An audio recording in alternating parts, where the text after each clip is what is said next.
Thiruvananthapuram medical കോളേജിലെ urology വിഭാഗത്തിൽ ആവശ്യമായ ചികിത്സാ ഉപകരണങ്ങൾ ലഭ്യമല്ല എന്ന വിവരം പുറത്തറിയിച്ചതിന് നടപടി നേരിടുന്ന യൂറോളജി വിഭാഗം മേധാവി doctor Haris Chirakkal medical college സൂപ്രണ്ടിനും ആശുപത്രി വികസന സമിതിക്കും സെക്രട്ടറിക്കുമൊക്കെ നൽകിയ കത്തുകൾ പുറത്തുവന്നിരിക്കുന്നു.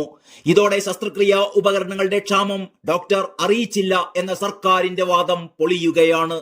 മൂത്രാശയ ചികിത്സക്ക് ആവശ്യമായ ഉപകരണങ്ങളില്ലാത്തതിനാൽ രോഗികൾക്ക് കൃത്യമായ ചികിത്സ നൽകാൻ കഴിയുന്നില്ലെന്നായിരുന്നു കത്തുകളിൽ ഡോക്ടർ ഹാരിസ് ചൂണ്ടിക്കാട്ടിയിരുന്നത്.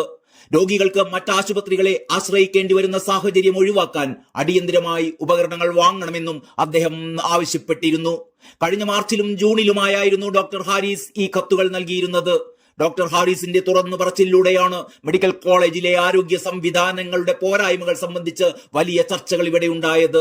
വിവാദമായതോടെ യൂറോളജിയിൽ ആവശ്യമായ ശസ്ത്രക്രിയാ ഉപകരണങ്ങൾ സർക്കാർ ലഭ്യമാക്കുകയും ചെയ്തു. എല്ലാ വഴികളും അടഞ്ഞതുകൊണ്ടാണ് സമൂഹ മാധ്യമങ്ങളിൽ സംസാരിക്കേണ്ടി വന്നത് എന്ന് നേരത്തെ ഡോക്ടർ ഹാരിസ് വ്യക്തമാക്കിയിരുന്നതാണ്. ആരോഗ്യവകുപ്പിന്റെ കാരണം കാണിക്കൽ നോട്ടീസിന് ഡോക്ടർ ഹാരിസ് ചിറക്കൽ ഉടൻ മറുപടി നൽകും. തെളിവുകൾ സഹിതം ആരോഗ്യ സെക്രട്ടറിക്ക് നേരിട്ട് മറുപടി നൽകാൻ തന്നെയാണ് നീക്കം.